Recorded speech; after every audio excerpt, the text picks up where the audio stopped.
नमस्कार, जय हिंद साथियों। एक बार फिर से स्वागत है आप सभी का अपने प्लेटफ़ॉर्म पे। साथियों इस वीडियो में हम उपसर्ग के बहुत सारे ऑब्जेक्टिव क्वेश्चन करने वाले हैं, जो आपके एग्ज़ाम के पॉइंट ऑफ व्यू से काफ़ी इम्पोर्टेंट रहने वाले हैं। चाहे वो बोर्ड के 10th के एग्ज़ामिनेशन दे रहे हैं, 12th के दे रहे हैं, जिसका भी हिंदी आता है और उसमें व्याकरण पूछता है, तो उपसर्ग से क्वेश्चन बहुत पूछे जाते हैं और ख़ासकर डीएलएड एग्ज़ामिनेशन में भी उपसर्ग से क्वेश्चन होते हैं। तो उपसर्ग के क्वेश्चन को हम देखेंगे, आप लोग अपनी जगह पे इसको बनाने का प्रयास करिएगा और आपको पता है कि अंतिम समय में ज़्यादा से ज़्यादा प्रैक्टिस ही आपके एग्ज़ामिनेशन में सफलता का मूल कारण होता है, मूल मंत्र होता है। तो इससे आपका भी पता चलेगा कि आपकी तैयारी कितनी हो गई है। तो इसी सिलसिले में हम शुरू करते हैं। आज का पहला सवाल हमारा है कि संग्रह शब्द में उपसर्ग क्या है? अब उपसर्ग और प्रत्यय के बारे में थोड़ा हम जानकारी दे देते हैं। तो उपसर्ग उसे कहते हैं जो किसी शब्द के आगे आकर लग के, है ना? एक अलग मीनिंग दे देता है उसका, ठीक है? उसे उपसर्ग बोलते हैं, ठीक है? तो पहला का आंसर हो जाएगा संग्रह शब्द में उपसर्ग क्या है? तो पहला का आंसर हो जाएगा ऑप्शन नंबर बी, सम, जोड़, ग्रह को जब आप सम, जोड़, ग्रह जब आप मिलता है, तो ये जाके संग्रह का कहलाता है, ठीक है? तो हम डिटेल में नहीं चलेंगे, आप लोग अपनी जगह से जवाब देते रहिएगा, ठीक है?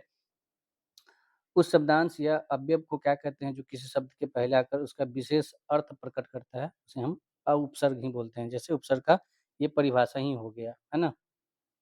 अथाह शब्द में कौन उपसर्ग है? तो अथाह शब्द में आपका आंसर हो जाएगा, ज़रूर दीजिएगा जोड़ था अथाह।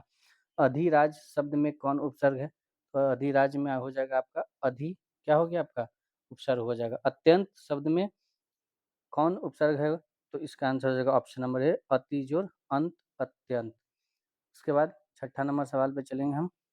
परा परा उपसर्ग से निर्मित शब्द कौन है? इसमें कौन जो है परा शब्द से मिलकर बना है? तो इसका आंसर हो जाएगा परा जोड़ भव, पराभव।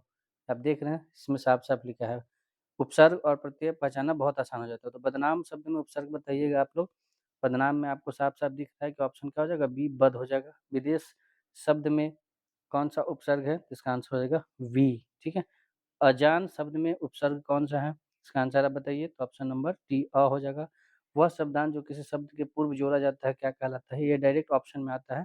तो इसे हम उपसर्ग बोलते हैं। इसका हो जाएगा ऑप्शन नंबर क्या? डी। अभी हमने बताया था कि उपसर्ग यानी यानी पहले आगे आके लग जाता है, तो ये आपका उपसर्ग होगा। प्रत्यय यानी बाद में लगता है।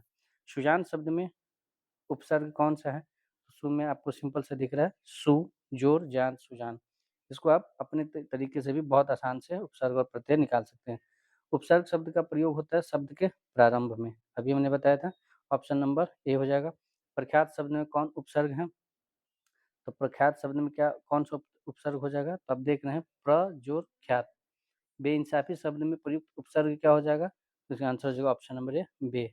प्रतिकूल में कौन-सा क्या है उपसर्ग है? तो इसका आंसर हो जाएगा ऑप्शन नंबर बी, ठीक है? प्रख्यात में क्या हो जाएगा?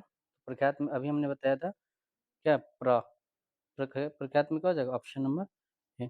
अनुवाद शब्द में कौन-सा उपसर्ग है? तो अनु इसका करेक्ट आंसर हो जाएगा 17 नंबर का बी। व्यवस्था से पूर्व कौन-सा उपसर्ग लग जाए कि उसका अर्थ विपरीत हो जाए? यानी व्यवस्था में आगे लगा देंगे तो अव्यवस्था हो जाएगा, ठीक है? इसका आंसर हो जाएगा ऑप्शन नंबर 1। निस्तेज शब्द में कौन-सा प्रत्यय है? तो निस्तेज में क्या हो जाएगा? ऑप्शन नंबर इसका आंसर निस हो जाएगा। निर्वाह शब्द में कौन-सा उपसर्ग है? तो निर्वाह में आंसर हो जाएगा ऑप्शन नंबर सी, नीर, ठीक है? तो ज़रूर बताइएगा आपका कितना सही हुआ। 21 नंबर सवाल में चलेंगे हम। गमन शब्द का विपरीतक बनाने के लिए आप किस उपसर्ग का प्रयोग करेंगे? यानी गमन का उल्टा बनाने में, तो क्या हो जाएगा इसका आंसर? आप लोग बताइए। इसका आंसर हो जाएगा आगमन। गमन मतलब होता है जाना और आगमन मतलब होता है आना। बेईमान शब्द में कौन-सा उपसर्ग है? अभी हमने बताया तो बे इसका करेक्ट आंसर हो जाएगा 22 का सी।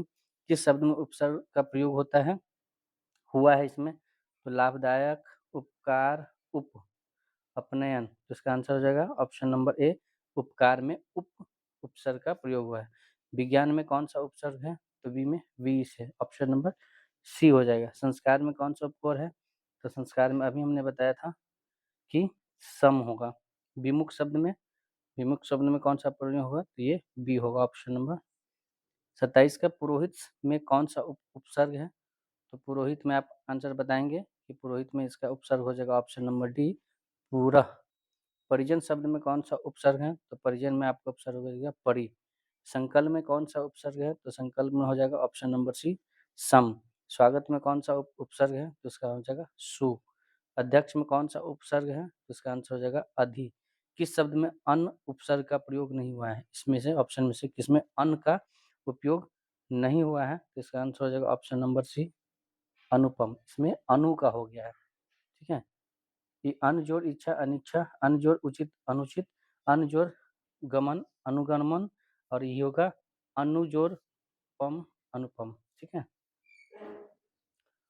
तो इसमें प्रत्युपकार में कौन सा उपकार है? तो प्रत्युपकार में आपका प्रति उपसर्ग है। दुर्लभ में कौन सा उपसर्ग है? तो दुर्लभ में हो जाएगा ऑप्शन नंबर बी। उपाध्यक्ष में कौन सा उपसर्ग है? तो इसका आंसर हो जाएगा ऑप्शन नंबर सी। अपलक में कौन सा उपसर्ग है? तो इसका आंसर हो जाएगा ऑप्शन नंबर डी। अभ्यास में कौन सा उपसर्ग है? तो इसका आंसर हो जाएगा ऑप्शन नंबर सी। अभिनंदन शब्द में निहित उपसर्ग कौन सा है? तो इसका आंसर हो जाएगा ऑप्शन नंबर ए। अवकाश शब्द में निहित उपसर्ग कौन सा है? इसको देख लेते हैं, अवकाश में कौन सा उपसर्ग है? तो अवकाश में इसका आंसर हो जाएगा ऑप्शन नंबर बी अव। अनचाहा शब्द में निहित उपसर्ग कौन सा है? इसका आंसर हो जाएगा अन। 49 शब्द में निहित उपसर्ग कौन सा है? इसका आंसर हो जाएगा उन। अनुकूल शब्द में उपसर्ग कौन सा है? तो इसका आंसर हो जाएगा अनु। वियोग शब्द में उपसर्ग कौन सा है? तो इसका आंसर होगा वी। देखिए, उपसर्ग बनाने के लिए जब आप अक्षर को तोड़िएगा ना तो आपको ऑटोमेटिक पता चल जाएगा, है ना?